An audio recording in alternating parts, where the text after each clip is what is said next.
Tennessee and Auburn clash on a bright Saturday afternoon in late September. The game has generated strong national interest. It is correctly labeled the earliest showdown between Southeastern Conference championship contenders in the 1969 season. A live audience of 60,000 watches in beautiful Neyland Stadium at Knoxville, and millions more enjoy the exciting autumn spectacle on regional television. Early in the fourth quarter, Tennessee holds an 8-point lead, but the momentum of the game has switched toward Auburn. The Tigers are on the mark. They have the ball, 3rd and 2 at the ball 5-yard line. Benny Dalton, senior monster man who is starting his first game ever for Tennessee, crashes through on the key 3rd down play to slam Auburn's quarterback to the tartan turf for a 13-yard loss. Dalton's timely heroics turned the game around again and helped cement a Tennessee victory. The tackle by the spunky Wallen Tennessee senior was a big play that contributed vitally to the volunteer cause. There were other equally big plays in 1969. Bobby Major's 71-yard punt return for a second touchdown against Alabama, perhaps the high point in a remarkable sophomore season by the youngest member of a famous football family.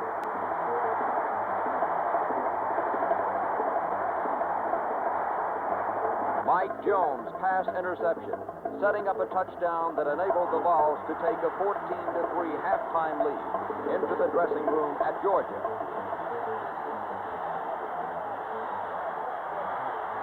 Captain Bill Young's nifty pass interception and return for a touchdown that broke open a tight battle with Vanderbilt in the traditional season finale. Football is a game of inches. The inches add up to big plays. The big plays, in turn, produce victories. And finally, the victories combine to bring championships. For Tennessee's football team, the 1969 season was the year of the championship, the 8th Southeastern Conference championship in the school's proud gridiron history.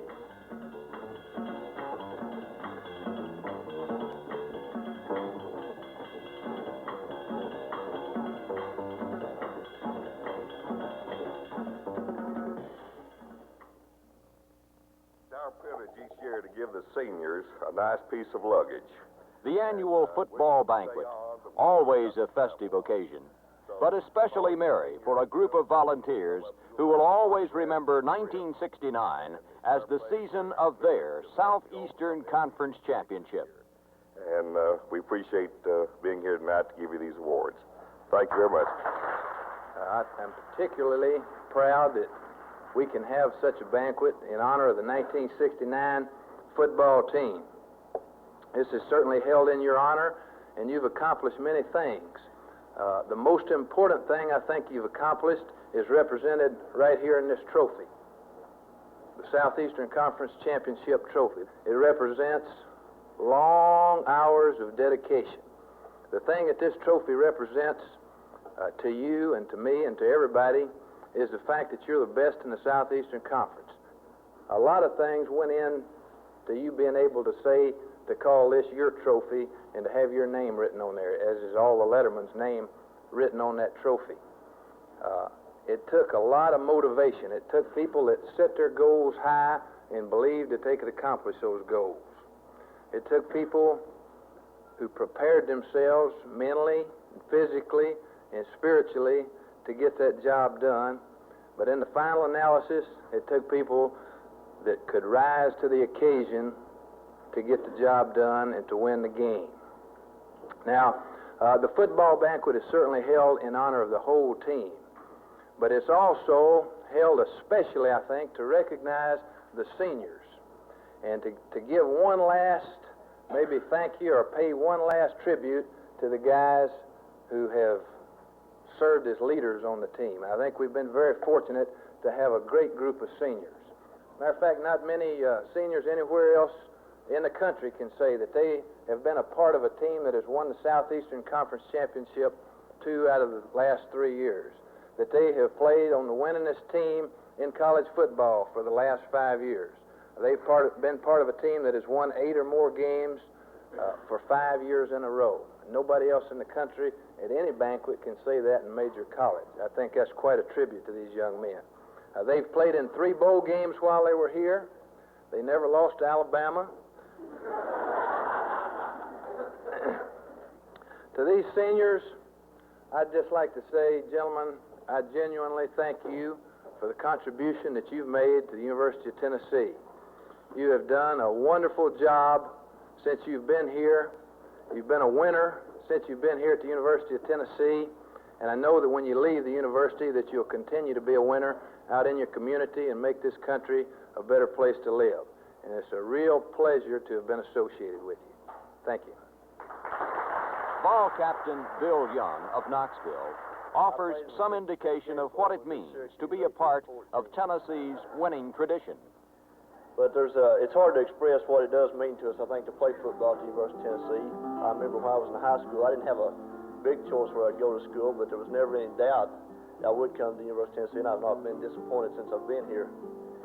I think the players on the team itself, the coaches, and everything were the greatest anywhere. I know I've made many friends here that will mean a whole lot to me in the future and many pleasant memories. You know, I said, well, the season's about over, but we've still got a few more games, and then they kept going away and going away. And finally it came to, the end of the season, no more games, no more bowl games. And I started to say, well, we got a football banquet to go yet, but it's not all over yet. And this looks like it's it.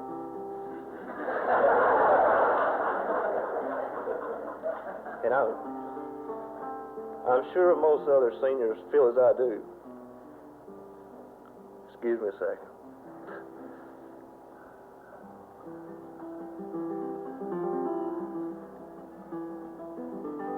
I hate to go in the worst way, because it truly has been the most meaningful experience of my life.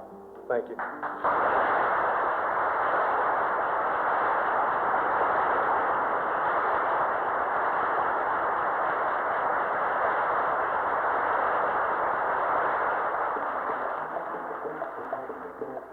Even before practice began in late August, Vol coaches stressed the importance a seasoned defense would assume, particularly in early games. The inexperienced offense would require time to develop the cohesion and teamwork necessary for a consistent performance. The defense, on the other hand, was headed by a gang of veterans who were wise in the ways of Southeastern Conference warfare. The linebackers ranked with the best in the nation.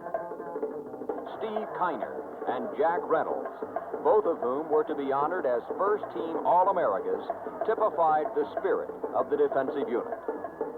Even as seniors, they continued to hustle every moment, in practice as well as on Saturday afternoons.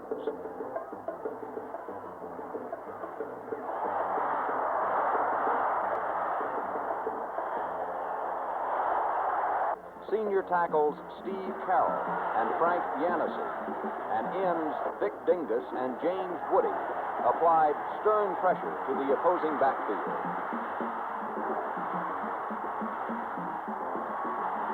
A quick reacting defensive backfield that included junior Tim Priest and seniors Bill Young and Mike Jones played a key role in a school record 30 pass interceptions.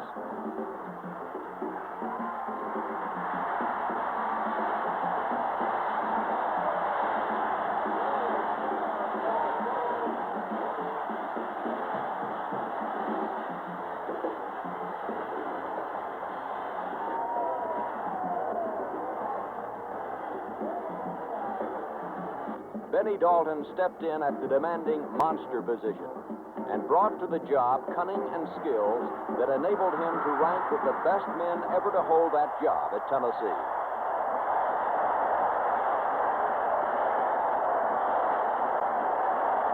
Opponents spoke respectfully before the season began of Tennessee's 2 great linebackers. But as the season ran its course, they expanded the number to 3, to include Jackie Walker, a sophomore cut from the same mold as other Vol linebackers who have achieved all-star recognition. Challenged by their coaches to institute a holding action while their teammates on offense matured, the defense responded beyond the fondest expectations.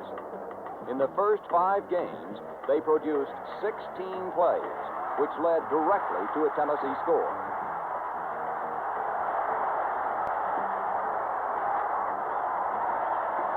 They intercepted passes, recovered fumbles, or returned punts to set up 14 touchdowns and 2 field goals. Alertness on the part of the defense thus paved the way for an average of better than 20 points for each of the first 5 games. The offense, although young and lacking in experience, seized eagerly on its opportunities. It capitalized on opponents' mistakes and drove for points twice against Chattanooga, 4 times against Auburn, 5 times against Alabama. A brand new backfield, introduced to the rugged demands of major college football, responded superbly to the task at hand.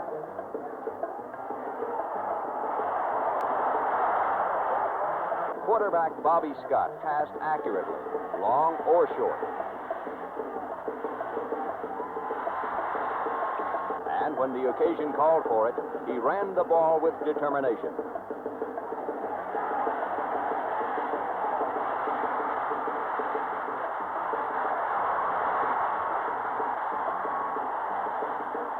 Don McLeary was a pleasant surprise at tailback.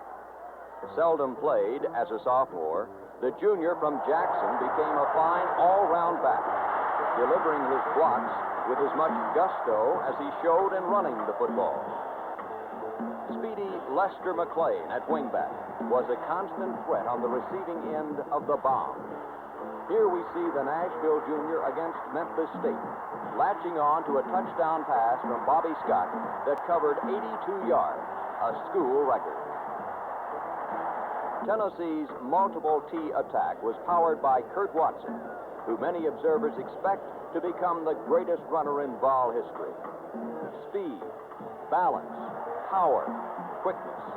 The sophomore from Crossville combined them in generous quantities. Breaking tackle after tackle, Watson rushed for 807 yards, including a record-shattering 197 against Georgia.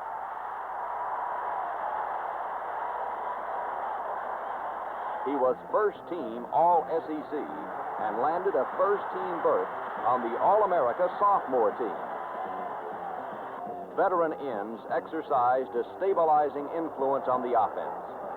Split end Gary Chris, benefiting from a late-season pass-catching spurt, had 38 receptions in all, many of them in critical situations.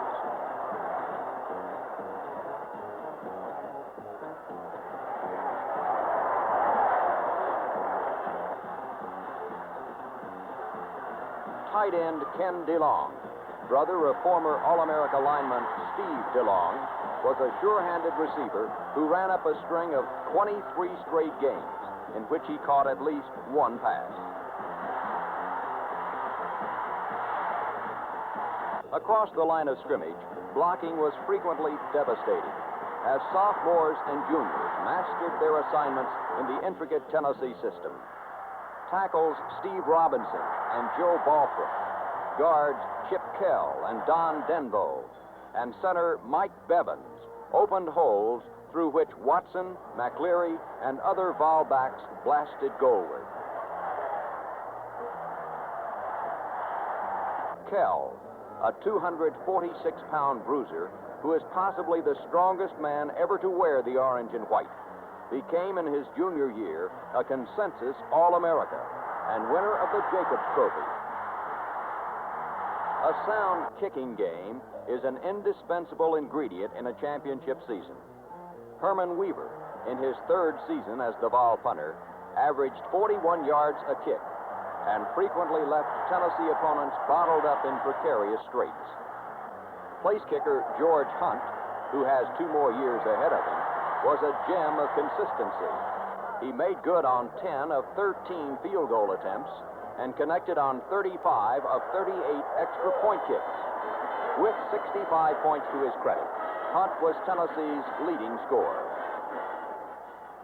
The Volunteers' march to the championship was tied to success in 4 key games, beginning with a 45-19 victory over Auburn. The September 27 game at Neyland Stadium followed a shakedown cruise against Chattanooga that revealed flaws of execution which would require correction before the Vols could be considered a contender in Southeastern Conference championship competition. Sophomore fullback Kurt Watson scores from the 11 to climax an 80-yard ball drive opening the game.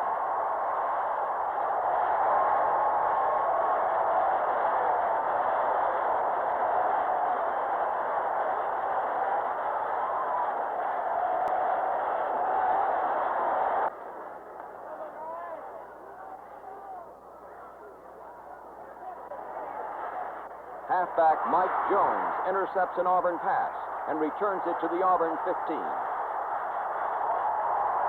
Setting up a second score to stretch the Vol lead to 14-0.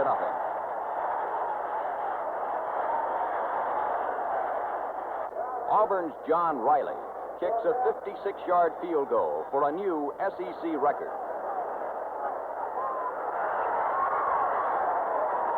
Tennessee's third touchdown is highlighted by this sensational run by fullback Kurt Watson. And this pass from Bobby Scott to tight end Ken DeLong gives Tennessee a 21-3 lead.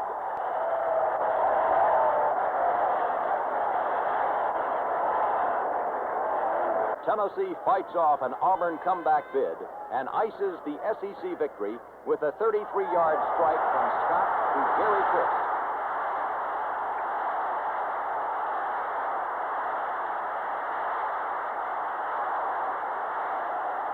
Tennessee comes up with 6 interceptions in a 45-19 victory over Auburn.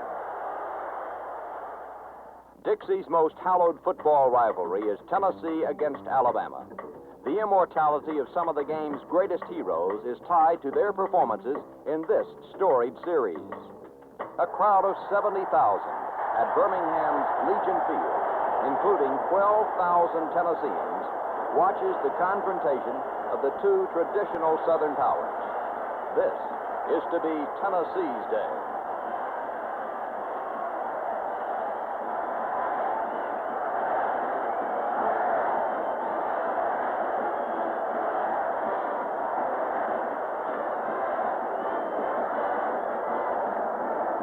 Powerful Kurt Watson lowers his head and splinters the Tide defense.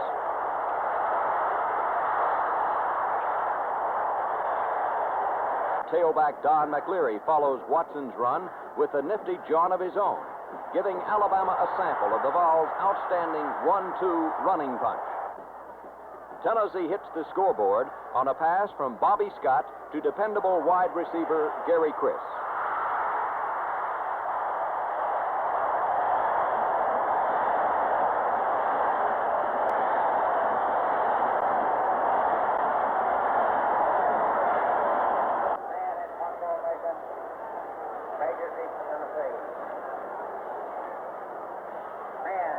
Bobby Major's 72-yard punt return sets the Vols on fire and leads to one of the most convincing triumphs ever over the Crimson Tide.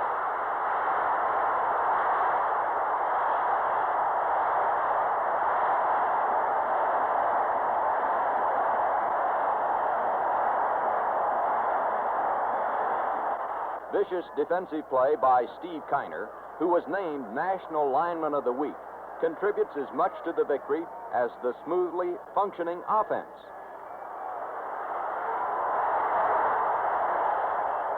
Here we see Kiner, who is having a virtuoso performance, hauling in an interception in another play that further crushes Alabama's dream of victory.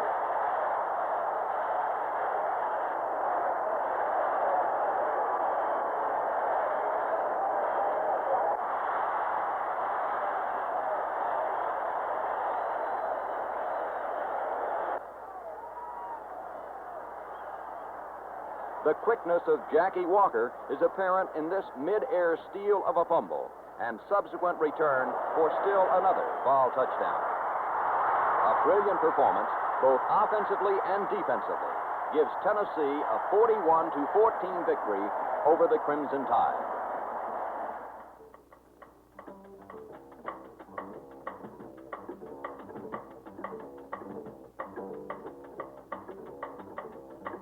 The next major test comes against Georgia.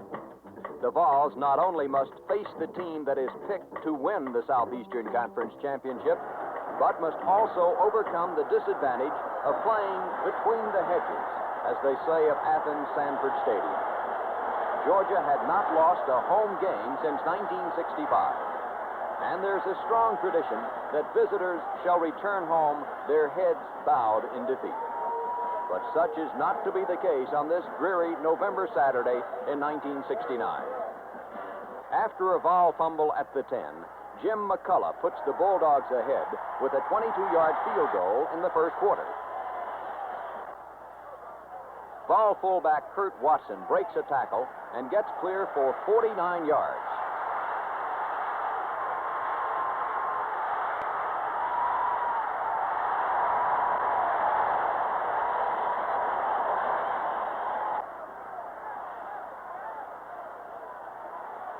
A pass from Bobby Scott to Lester McLean sets a Tennessee scoring drive in motion.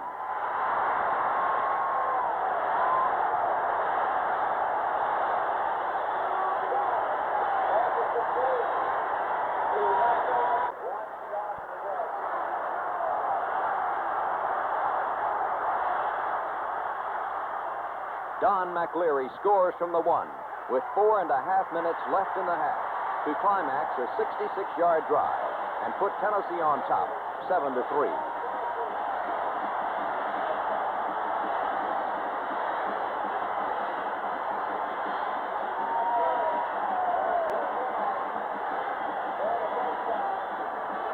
Mike Jones' interception one play later puts Tennessee in business again at the Bulldog 27.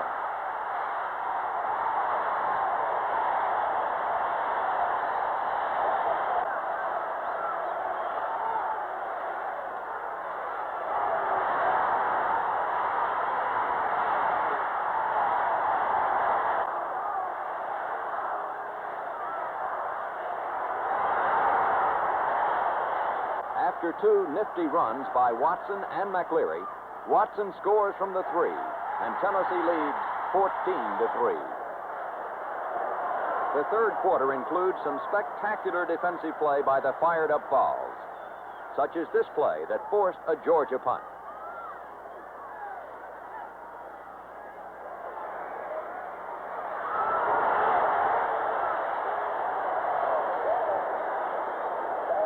George Hunt's 38-yard field goal in the fourth quarter puts Tennessee ahead 17-3 with just under 8 minutes left. Kurt Watson sets a new school rushing record of 197 yards as Tennessee stays undefeated with a 17-3 victory over Georgia. Finally, the season and the dream of a conference championship boils down to the traditional closing game with Vanderbilt. Playing at home before some 60,000 fans, the Vols are fired to a sharp performance as they realize their second SEC title in 3 years will be the reward for a victory over the Commodores.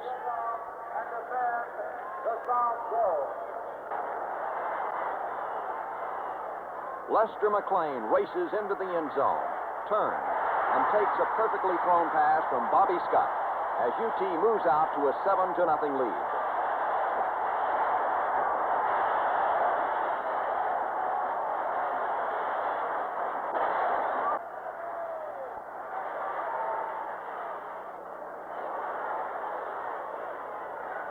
Bobby Majors continues his brilliant punt return artistry as he lugs the ball from his own 48 into Vanderbilt's scoring territory. Majors, playing at wingback, makes some nifty moves again as he catches a second quarter pass from Scott and squirms to the Vandy 15.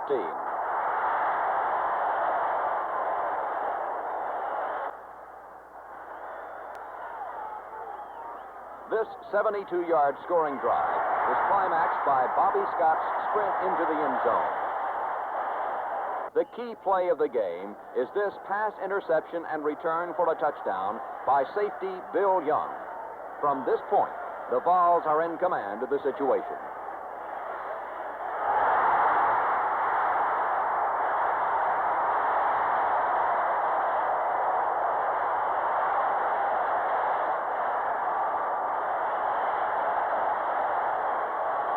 Playing at a fever pitch now, as they realize the conference championship is within their grasp, the Vols swarm into the end zone to throw the Commodores for a safety.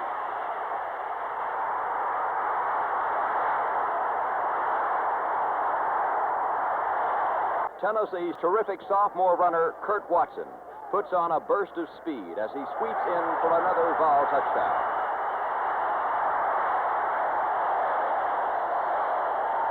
Reserve fullback Steve Wold breaks loose, but he makes the mistake of ignoring Satchel Paige's age-old advice never to look back, and is hauled down at the Vandy 1. Even though he failed to score, Wold is credited with the longest run of the season, 82 yards.